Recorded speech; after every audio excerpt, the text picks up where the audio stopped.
Bom dia a todos, então, bom dia a vocês que estão em casa, que estão nos ouvindo, né? E louvado seja o nosso Senhor Jesus Cristo por tudo que Ele tem feito.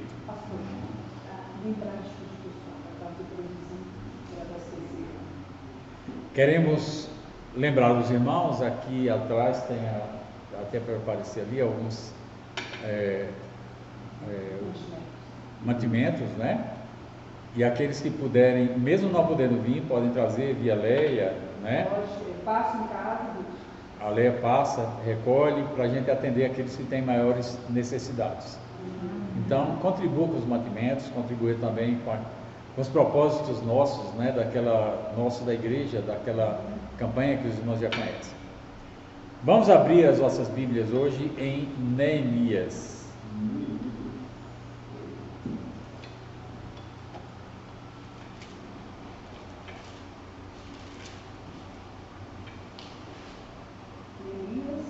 Neemias capítulo 1.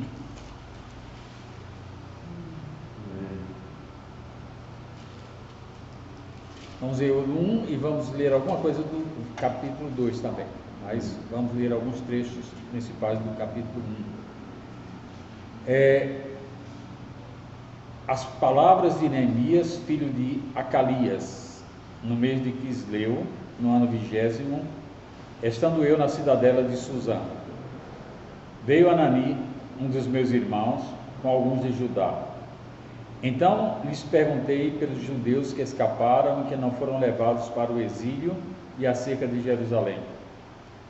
Disseram-me: os restantes que não foram levados para o exílio se acham lá na província, estão em grande miséria e desprezo. Os muros de Jerusalém estão derribados e as portas queimadas. Tendo eu ouvido estas palavras, assentei-me e chorei, e lamentei por alguns dias, e estive jejuando e orando perante o Deus dos céus. E disse: Senhor, Deus dos céus, Deus grande e temível, que guardas a aliança e a misericórdia para com aqueles que te amam e guardam os teus mandamentos. Estejam, pois, atentos os teus ouvidos e os teus olhos abertos para acudires à oração do teu servo que hoje faço na tua presença dia e noite pelos filhos de Israel, teus filhos, e faço confissão pelos pecados dos filhos de Israel, os quais temos cometido contra ti, pois eu e a casa do meu pai temos pecado. Temos procedido de todo corruptamente contra ti. Não temos guardado os mandamentos, nem os estatutos, nem os juízos que ordenaste a Moisés, teu servo.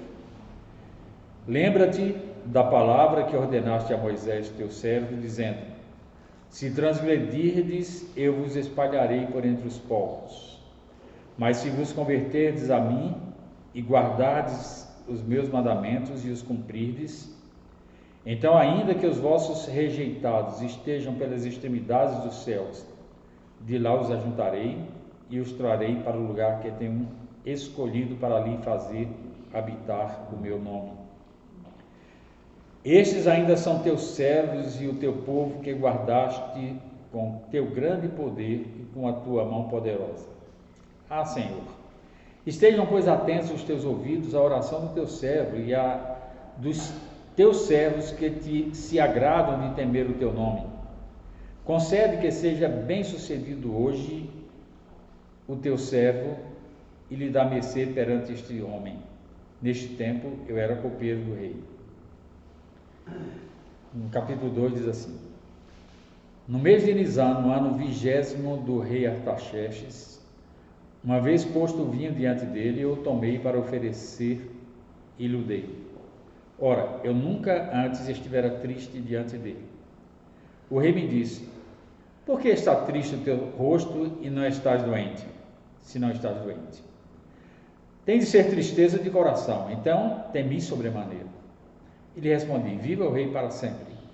Como não me estaria triste o rosto, se a cidade onde estão os sepulcros dos meus pais está assolada e tem as portas consumidas pelo fogo? Disse-me o rei: que me pedes agora? Então orei ao Deus dos céus e disse ao rei: se é do agrado do rei e se o teu servo acha mercê em tua presença, peço-te que me envies ajudar a cidade dos sepulcros dos meus pais, para que eu a reedifique. Então o rei, estando assentado, a rainha junto dele, me disse: quanto durará a tua ausência? Quando voltarás? Aprove ao rei enviar-me e marquei certo prazo. E ainda disse o rei: se ao rei parece bem, deem-se-me cartas para os governadores da além do Eufrates, para que me permitam passar e entrar em Judá. Como também carta para Asaf, guarda das matas do rei, para que me dê madeira para as vigas da porta da cidade e do templo, para os muros da cidade e para a casa em que deveria alojar-me. E o rei mais deu, porque a boa mão do meu Deus era comigo. Então fui aos governadores da além do Eufrates e lhe entreguei as cartas do rei. Ora, o rei tinha enviado comigo oficiais do exército e cavaleiros.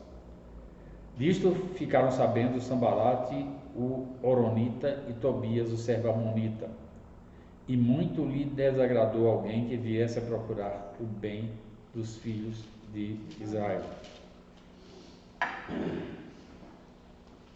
Senhor, nós lemos a Tua palavra, pedimos a Tua bênção sobre esta meditação, para que ela sempre fortaleça a nossa fé e nos conduza sempre a buscar orientação do Senhor em tudo quanto fazemos, em nome de Jesus. Amém. Bem, esse livro, né? Ele é uma lição de oração e sacrifício e de tenacidade de um homem chamado Neemias. Ele estava no exílio na Babilônia. E quando o povo de Israel, de Judá, né, foi levado cativo para a Babilônia, alguns pobres ficaram para trás, para a terra também não ficar totalmente deserta. O rei deixou lá. Muita coisa aconteceu em outros livros da Bíblia, a gente vê a história, né, dentro desse contexto. Mas nessa fase aqui, da época em que Neemias estava na Babilônia, chegaram algumas pessoas lá de Judá. Eles tinham certo movimento de trânsito, né? E ele perguntou sobre os que restavam. Neemias era um homem que se preocupava com o seu povo. Ele estava na Babilônia há muito tempo já. Muita coisa tinha acontecido lá na terra de Judá. Mas ele ainda mantinha a sua atenção voltada para aquela terra que representava as promessas de Deus para o povo de Judá. Para o povo de Israel, na época, Judá. A terra de Israel, enquanto unificada, foi dividida após esse tempo de unificação, com Salomão e Roboão, né? E passado alguns tempos, 100 anos antes, na verdade, de Judá ser levado cativo para Babilônia, o reino do norte, que foi chamado de Israel, ele foi levado cativo para a Síria. É interessante a gente observar como é que isso tem consequências lá na frente, né? O rei da Síria, ele tinha uma política de misturar as pessoas conquistadas, os povos conquistados, para elas, com o tempo, perderem a identidade nacional. Então, daqui a pouco eles não eram mais judeus, não eram nada, né? Assim como outros povos. Isso descaracterizava essa questão da nacionalidade, da unidade de pensamento e de propósito, e de política e de religião. Na Babilônia, as coisas aconteceram diferente. A gente vê pelo exemplo de Daniel, no livro de Daniel, né? Que o rei, na época, Nabucodonosor, ele pegava pessoas de influência, príncipes, né, dentro do povo, trazia para a sua corte para ajudar na interação com os povos conquistados, na fatia de sua nacionalidade. Então ele não misturava as nações. O reino de Judá foi para a Babilônia e permaneceu fiel aos seus princípios, às suas tradições e à sua religião. E posteriormente, quando eles voltaram, alguns remanescentes também que existiam de povos misturados acabarão sendo rejeitados por eles. Nós temos o exemplo lá dos samaritanos. Mas na Babilônia, Neemias é um exemplo de um homem de oração, mesmo no isolamento, que se preocupava com o seu povo. Então, esse é a gente pode tirar, refletindo aqui, algumas lições sobre essa situação de início, né? Como é que nós estamos, por exemplo, nos comportando quando nós estamos isolados e nos afastamos de outros? Será que a nossa atenção e a nossa preocupação está voltada para aqueles que estão separados de nós? Devemos estar sempre atentos ao que está acontecendo com aqueles que estão fora do nosso controle, fora dos nossos olhos, fora muitas vezes da nossa influência, da nossa palavra de orientação ou do nosso apoio direto. E temos que orar para que Deus os abençoe, lembrando-nos sempre que nós também temos promessas maravilhosas para o futuro. Uma coisa que eu chamo a atenção é que nós somos um povo escolhido, propriedade de Deus. Esse conceito você não tem que ser modesto para dizer não, ele é o que você é o que eu sou. Nós somos uma nação santa, povo escolhido, separado, sacerdócio santo, nação de reis e sacerdotes. Nós somos isso para Deus, dentro de um conceito que não é o da política que ocorre no mundo secular. Mas nós temos essa ideia, nós somos salvos por Cristo Jesus, pelo seu sangue. E oportunamente eu quero falar mais sobre a ressurreição, porque muita gente pensa na ressurreição como sendo que você desapareceu e voltou com um corpo maravilhoso que atravessa a parede e faz algumas coisas aí, mas não é somente isso. Não. A ressurreição de Jesus Cristo, ela desemboca, não é? Todo um processo de restauração cósmica. A terra vai ser transformada, nós somos transformados, e a ressurreição, na verdade, significa voltar à vida. Jesus voltou à vida, deu para pegar na mão dele e tudo. A ressurreição é voltar à vida.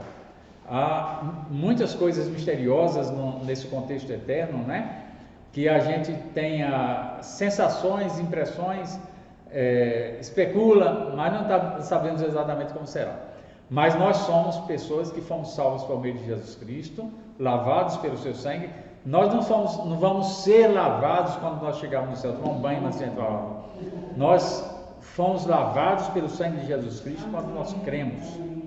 Aí nós estamos andando na poluição do mundo, né? Mas estamos sendo contaminados com a poluição, mas já estamos limpos. Pedro, uma vez, quando Jesus foi lavar os pés dos discípulos, né? Ele disse, não, meu pé você não lava não. Jesus disse, se eu não te lavar os pés, você não tem parte comigo. Só precisava lavar os pés, porque os pés representavam ali a caminhada e a poluição da poeira da estrada. Então nós temos que confessar os nossos pecados diariamente, estamos assim nesse ato simbólico de limpeza, não é daquilo que nos contamina durante o dia, mas nós somos salvos eternamente. Nosso espírito está sendo habitado pelo Espírito de Deus. Ontem, até conversando com uma pessoa, né, a gente falando sobre a salvação. A salvação, ela é eterna. Nós estamos conversando lá, né? Eterna. Nós não recebemos, não perdemos a salvação. E a pessoa estava tentando influenciar o outro, dizendo, não, a salvação, esse povo que prega que a salvação é de uma vez por todas, isso aí é de quem não está em igreja, que não tem fria, não tem o Espírito, né? A salvação, o que importa para ela, né? O que importa é o momento em que você vai morrer, seus últimos momentos, o que você está fazendo. Se você estiver fazendo coisa errada, você não vai para o céu, você vai para o inferno. Então, que salvação é essa, né?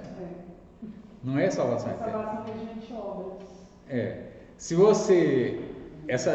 alguns dias atrás, eu fui numa empresa aí e paguei uma conta com cartão. E a conta... aí o cartão não funcionou.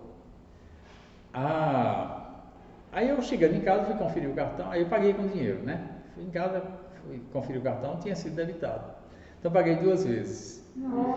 Aí eu tive que voltar lá, gastei um tempo, né?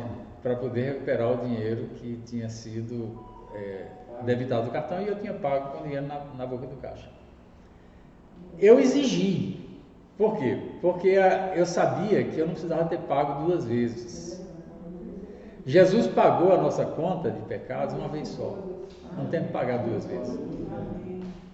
Então a salvação é algo maravilhoso que Deus nos dá pela sua graça. Em Efésios fala, pela graça sois salvos por meio da fé. Isso não vem de vós, é dom de Deus. Os atos diários do nosso comportamento têm a ver com galardão, não tem a ver com salvação. A nossa atitude diária de lavagem pela água, pela palavra, esse processo que a gente chama de santificação, que é uma conformação em pureza com a vida de Cristo, isso é santificação, é um processo. Santificação é uma coisa, galardão é outra e salvação é outra. Então nós somos povo salvo, escolhido por Deus, com o propósito que Ele tem. Vamos viver eternamente nesse mundo que Deus está já trabalhando na sua alteração, como está trabalhando na vida de muitas pessoas aí, né? Então, uma vez salvo, é salvo eternamente. Neemias era um homem que tinha convicções do seu relacionamento com Deus. Nós devemos ter essa convicção para sabermos que quando nós falamos com Deus, nós falamos com a liberdade que Ele nos dá. E quando olhamos para aqueles nossos irmãos que estão mais frágeis, fragilizados, perseguidos, sofrendo com falta das coisas, nós temos que olhar com o olhar de Cristo, o olhar de misericórdia. E vermos o que é que nós podemos fazer. Neemias não podia fazer nada, ele podia levar uma cesta básica lá para ajudar. Não existia isso também na época, né? Mas ele não podia fazer nada, mas ele podia orar. E olha que as orações, o efeito que teve a oração dele, há quantos anos aconteceram estas coisas, e até hoje nós estamos dentro de uma igreja, nesse dia de hoje, discutindo e aprendendo com ele sobre o seu comportamento, porque ele era um homem de Deus. Nós não somos zero à esquerda no esquema de Deus, não. Nós somos pessoas que foram salvas, lavadas pelo sangue de Jesus, pessoas pelas quais Jesus foi para a cruz para pagar a nossa conta, para nos livrar. Se estamos eventualmente em algum tipo de cativeiro social, econômico, isso aí a gente tem que orar para Deus nos livrar disso, de nos libertar dessas coisas que muitas vezes nos acometem, né?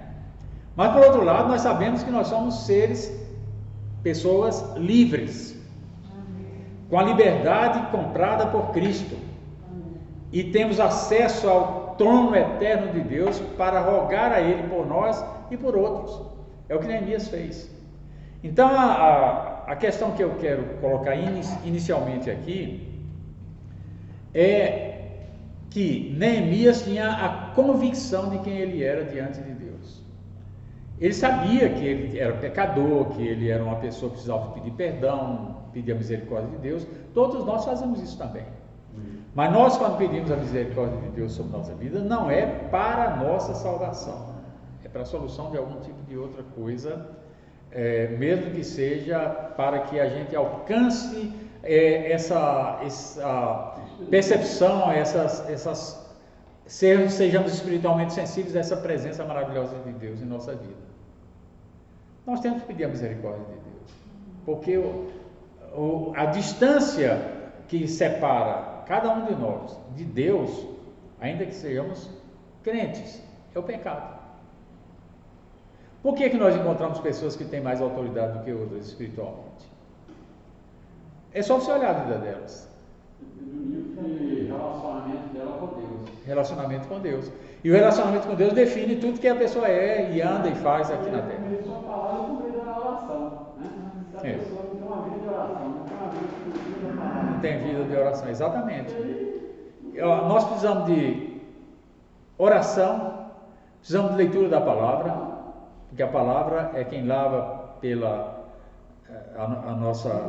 nossas poluições internas, né? E fortalece a nossa convicção de fé. A fé vem pelo ouvir. Quanto mais nós conhecemos a palavra, mais as nossas convicções são firmadas. Desde eu conversando com a Rosa, eu pus um copo de café, assim, meio de café, debaixo da torneira, né? E a água foi caindo. E a ideia era essa, até ficar cristalina, né? Transparente. Falou, o que aconteceu com o conteúdo aqui? É o que acontece conosco quando usamos a palavra. Aquele café ali representava o sujeira. A sujeira. O indesejável, vamos dizer, porque a vida provavelmente não era sujeira, era café frio, tudo bem. Mas é isso. Nós temos que cultivar a nossa vida. E aí a gente observar que, segunda situação, até comentamos recentemente sobre isso, Neemias estava numa situação de cativeiro. Ele não estava assim com todas as liberdades necessárias. Hoje nós também não estamos com muitas liberdades. Ainda que possamos andar, caminhar, abrir a igreja, cantar, louvar, ir para casa, fazer coisas, né? Ir ao supermercado, sem ainda um controle maior, mas as nossas liberdades estão sendo restringidas por poderes que não vêm de Deus. São permitidos, mas não vêm de Deus. Então, nós sabemos que quando Neemias estava naquela situação, o emprego dele talvez fosse um dos melhores de hoje. Poderia ser, tipo assim, o assessor direto do presidente. Ele era copeiro do rei, com grande responsabilidade.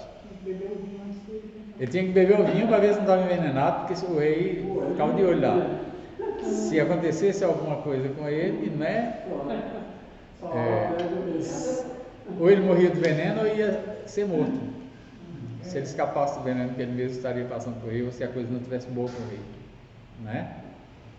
Então ele sabia da responsabilidade dele. Quando o rei viu ele triste, ele falou, tem alguma coisa errada aí, esse camarada está trazendo um vinho para mim, e está triste, algo está acontecendo. Pode ser que ele esteja sendo chantageado, vamos dizer assim, né, para trazer um veneno desse vinho, né? E por isso que ele está temeroso. Por isso que ele tremeu. Ele teve muito medo. Medo é normal. Mas teve um segundo para orar ali, né? Teve um segundo para orar. Às vezes a gente tem situações que a gente tem um segundo só para orar. Eu quero contar uma história da minha experiência mesmo também, lembrando disso aí que você falou, Léo. Lá perto de Oliveira, lá onde vocês estão, na época ainda era pequeno lá, um dia eu tinha muito tempo de férias, na época tinha uns 40 dias, e a gente gostava muito de viajar, acampar, parava em beira de rio, armava uma barraca, fazia uma farofa, coisa assim. Aí eu e os meninos todos iam em mim. Quando chegamos lá perto de Oliveira, em alta velocidade, o carro aquaplanou lá e saiu rodopiar. Bateu de um lado, felizmente não tinha nenhum carro contrário, bateu no barranco, mas a velocidade era muito grande, ele saiu rodando, bateu do outro lado, no outro barranco, voltou, aí é que ele parou no barranco. Eu só vi o mundo rodando assim. Naquela época nem se usava o cinto de segurança. O Guilherme estava sentado perto da janela e os outros meninos, todos, 5 meninos ali ao lado, né? Ele levou 5 atrás. Quando a força centrífuga aconteceu, o Guilherme bateu a cabeça no vidro, arrancou o vidro e voou pela janela. Todos os 5 voaram. O Rafael foi parar uns 30 metros de distância, só para você ter uma ideia. Muito longe ele foi parar. A Isabela caiu, bateu a cabeça numa vala de concreto que estava sendo construída, fraturou o crânio. E o Guilherme levantando meio zonza, andando na estrada assim, eu pensei que eu tinha morrido. O Júnior estava todo torto lá e eu falei com o Neemias, acho que ele não vai escapar não. Mas não vamos tocar em ninguém, vamos orar por cada um. Oramos ali. E aí passou um caminhão que chamou a polícia rodoviária e levaram todos para... Aí vieram as decisões difíceis, né? Quando a gente estava no hospital de Oliveira, que convocaram todos os médicos, que era muita gente, eu afundei a cabeça aqui, nunca consertei, ainda está afundado.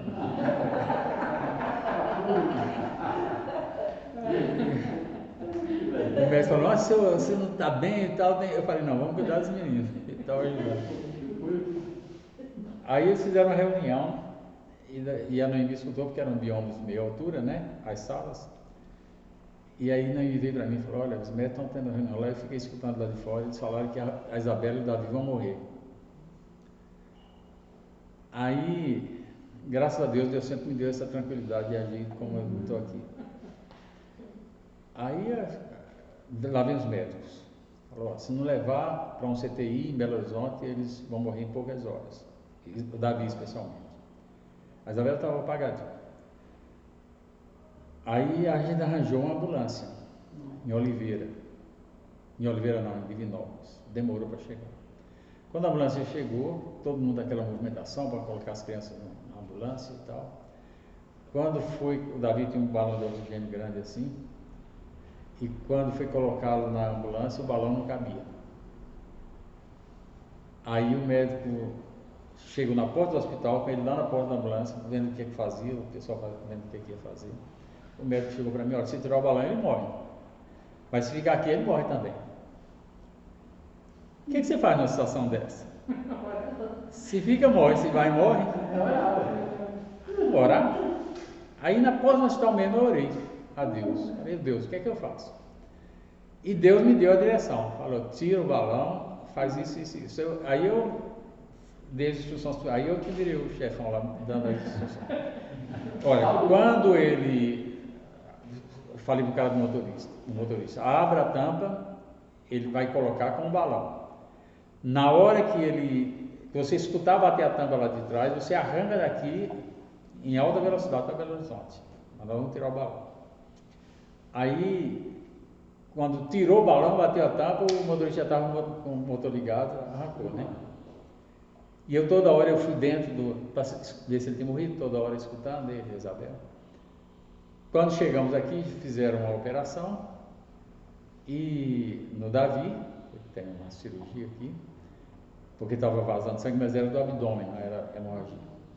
Depois se descobriu. E a Isabela, 3 dias sem o olho aberto, assim, olhando para cima, passava a luzinha lá e o olho não acompanhava.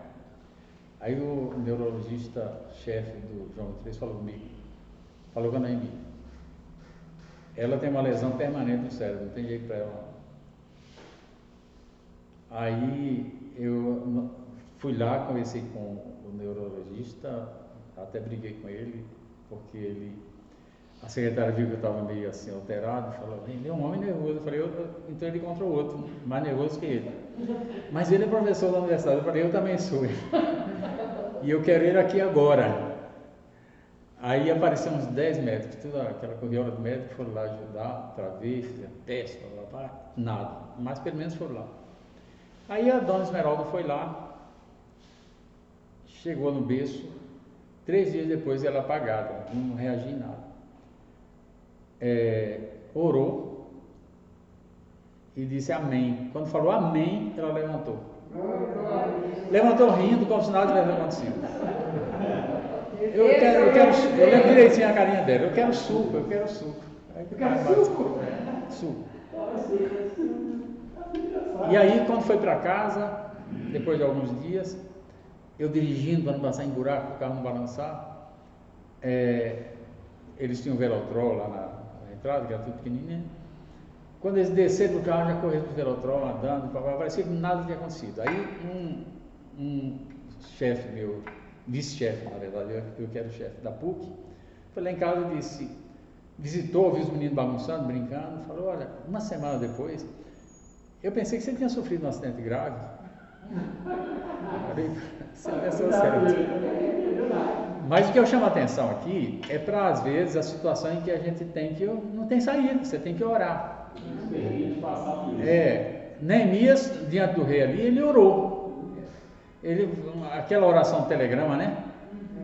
Relâmpago, tem que ser feito logo, mas ele tinha essa confiança. Eu agradeço a Deus, né? Porque isso é Deus que faz na vida da gente, ele tem planos, né? Então essa questão da confiança que você tem em Deus, diante de cada processo, né? De cada coisa, cada acontecimento da vida, não é? Ele não brota do nada, não. Ele brota porque houve todo um processo de interação com a palavra, com a oração, com o ensino dentro da família sobre as questões dos valores cristãos. Isso tudo vai ficando, né, na gente. E qualquer um de vocês aqui, qualquer um de nós, pode ir crescendo cada dia no fortalecimento espiritual, que é o principal de todas as coisas. Ontem mesmo, conversando novamente com a Rose aí, a Noemi explicando para ela algumas coisas. E disse, olha, eu já passei por essa situação. Você me viu assim destruída emocionalmente? Não. Está do mesmo jeito, firme nos seus propósitos, na luta, só não tem vigor físico para se deslocar, para vir para cá, por exemplo. Ontem mesmo ela me falou isso, que ela gostaria, mas não vem, não pode vir. Mas eu quero chamar a atenção para você, para cultivar a confiança que você deve ter em Deus. Amém. Cultive pela oração, pela leitura da palavra e pela interação também na comunhão, quando for possível, com outros irmãos. Isso também ajuda muito. E quando você estiver numa situação, eu estou aqui, eu aprendi isso e repasso para vocês, até conversei com o Marquinhos recentemente sobre isso, né? Se a gente está vivendo uma situação de dificuldade, de luta, eu imediatamente começo a ver todo um horizonte de pessoas que estão passando a mesma coisa. Então eu oro por mim, mas oro pelos outros. Neemias estava no cativeiro, ele estava cativo, mas ele orou pelos cativos. Orou pelos que estavam lá e orou pelos cativos também. Pediu perdão porque ele sabia que as consequências da sua situação foram resultados de procedimentos anteriores inconvenientes diante de Deus. Não é? Então a gente acha que não é culpado das coisas, nós somos sim, vamos admitir, vamos pedir perdão a Deus e consertar o que for para frente, não é para ficar ruminando problemas para trás não. O que foi para trás a gente pede perdão. E vamos olhar para frente. E lembrar que pode ter algumas, inclusive, sequelas de nossas atitudes que Deus permite para que a gente não se esqueça de que nós temos que andar na linha com Ele. Ele quer um povo santo, Ele quer um povo puro, um povo saudável, espiritualmente saudável, socialmente saudável. Deus não quer uma goiola de bandidos, não. Bandidos pode até ter sido, mas não é mais. Amém. Ele quer um grupo de pessoas santas que o adoram e que trabalham também nesse projeto de restauração, porque nós somos agentes também de transformação, no sentido de instrumentos de Deus. Quem salva é Jesus. Mas nós somos mediadores na comunicação da salvação. O mediador da salvação é Cristo. Mas da comunicação pode ser nós. Deus nos dá a palavra, eu vou ler para o outro. Né? Então, essas são lições que a gente tira aqui de Neemias, né? E ele se lembra de que os seus ancestrais, seus pais, seus avós e todo o povo que estava lá, muitos não cumpriam o que deveriam estar cumprindo. A gente sabe também que no nosso meio muitos não oram, mas tem grupo que ora. Mas tem sempre alguém que não ora. Não estou dizendo que é A, B ou C, mas a gente sabe que tem. Não é? Há pessoas que são crentes, não abrem a Bíblia, põe a Bíblia lá somente assim meio na porta da entrada ali em algum móvel, né? A Bíblia deve ficar amarela só numa página. Normalmente sabe em 3, né, gente? Mas não lê para se alimentar da palavra. Nós temos que ler. Isso é um processo também que a gente vai cultivando o hábito aos poucos. Você não consegue ler um livro da Bíblia inteiro. Eu leio. Noemi consegue ler a Bíblia em 2 meses toda. Ela tem boa memória, é sempre bom, ela é tipo assim o meu dicionário, né? Noemi, onde é que está o versículo? Está em tal lugar. Na mesma hora, ela nunca deixou de responder. Ela vai buscar a Bíblia dela e traz para mim. Não é que eu não acho também usando as concordâncias, não, mas ela tem um acesso, uma familiaridade com a Escritura muito grande. E ela é uma bênção também quando explica as coisas, né? É mesmo. Eu vejo a mãe dela, ela é igual a mãe, né? É. Esses dias eu quase até chorei. Eu fui lá em cima no meu escritório, tem um stand-down e tem os guardados dos estudos dela. Um monte de cadernos. Eu até disse, você não tem que mexer. Bom. Mas quando eu olhei aqueles estudos tão caprichados, tão bem feitos, assuntos tão interessantes, eu disse para a Noemi, por que você não dá um jeito de pegar esses estudos e aplicar de alguma forma? Talvez as pessoas vindo aqui, né? Igual a ideia da Léa, que a gente vai realizar, né? Nós vamos realizar, é aquele culto lá, quer dizer, as mulheres, né? E ela foi a nossa discipuladora, né? Quando nós éramos toda a nossa família foi Ela é uma referência, né? Então, assim, a gente nunca esquece. A Clécia, né, que está na comunidade, outro dia falou comigo: ah, nossa, gente, a Noemi foi a minha discipuladora e eu aprendi muito com ela. Hoje a Clécia é mestre na palavra, assim. Então, É muita gente, né? Foi influenciada. Eu vi um retrato que eu achei lindo, seu e dela, que você mandou. Mandei. Achei muito legal, quase me deu vontade de fazer um quadro assim. Aqui em cima, na cozinha. Direto do tempo. Mas então, tem, durante as fases do rolar da vida, né? Muitas vezes a gente tem alguma coisa assim, um trique-trique para lá, para cá. Mas quando passa o tempo, a gente vê o valor daquela pessoa na nossa vida, né? Eu nunca esqueço daqueles que passaram na minha vida e que me influenciaram. E eu sei que muitos de vocês aqui, e muitos que saíram daqui também, hoje estão pondo em prática e dando continuidade, avançando mais naquilo que aprenderam aqui. Não somente aqui, mas em tantos outros lugares que são polos de ensino da palavra, né, de estímulo à palavra. Deve chamar referência em termos de ensino, pastor. Todo mundo que foi do Beth Shalom que a gente encontra fala, gente, não tem igreja É de verdade. Amém. Eu louvo a Deus por isso.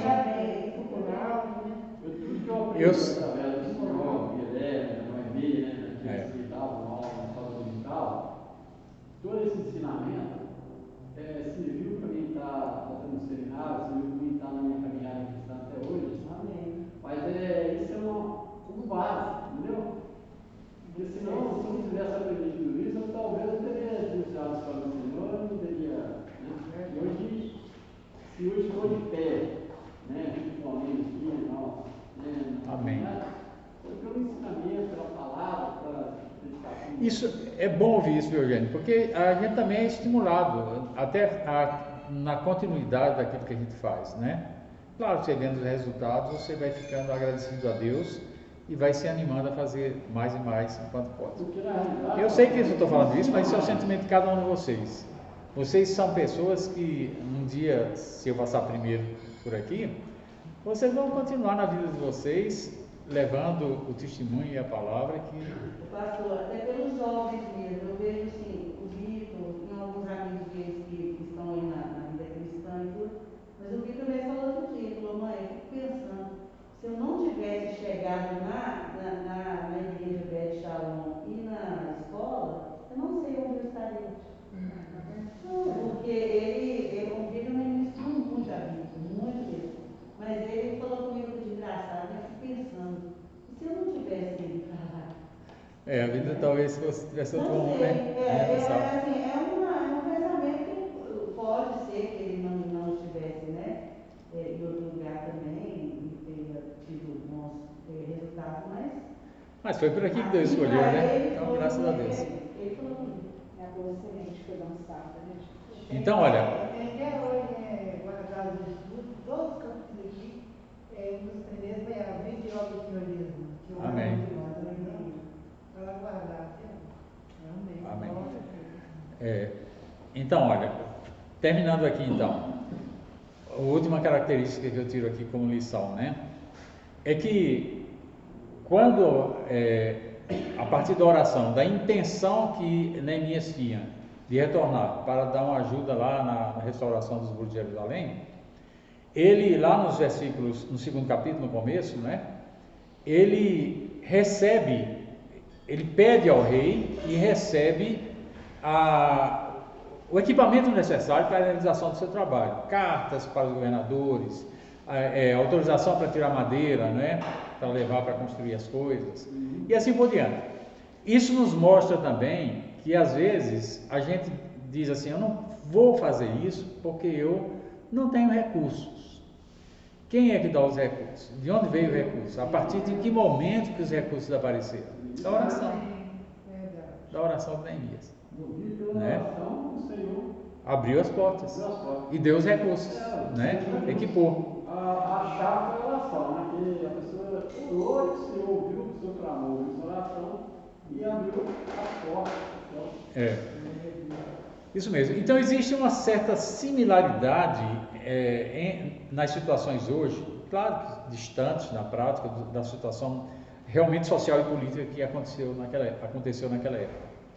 Mas nós vivemos uma situação em que nós estamos também de meio de mãos atadas em algumas áreas da nossa vida, sem muitos recursos para resolver os problemas através dos quais nós podemos fazer prosperar os nossos caminhos e abençoar outras pessoas, seja no trabalho, na empresa, ou mesmo no deslocamento que a gente tem, que a gente não tem como ir a certos lugares, né? Mas estamos, de certo modo, num leve ainda, bem agravar, num leve cativeiro social, imposto por intenções que estão brotando lá das sombras, né, do mal. Mas a gente sabe que quem vai nos capacitar e nos dar os recursos para prosseguir é Deus. Amém. Então que o Senhor nos abençoe. E nos guarde. Eu vejo, pastor, quando nós começamos aqui na construção da igreja, que foi feito aqui, a gente orava muito, né? E continuando, né? A gente orava, tinha um barco que orava mais, né? Eu lembro que os recursos chegavam, as coisas vinham, são milagres, passeavam, e tudo foi feito, né? De acordo, né? Então a gente, igual aconteceu com Neemias, a gente aqui também foi a mesma coisa. Mesma coisa. Nós temos que pedir, né, orar a Deus, pedir perdão pelos que estão mais fragilizados, né? E vamos entregar a Deus então nossa reflexão para que Ele retorne para nós com o fortalecimento da nossa fé. Amém. Senhor, nós queremos te agradecer pela Tua palavra e que o amor de Deus nosso Pai, a graça do nosso Senhor Jesus Cristo, a comunhão e a consolação do Santo Espírito do Senhor esteja sobre esta igreja agora e sempre. Amém. Amém. Que Deus os abençoe.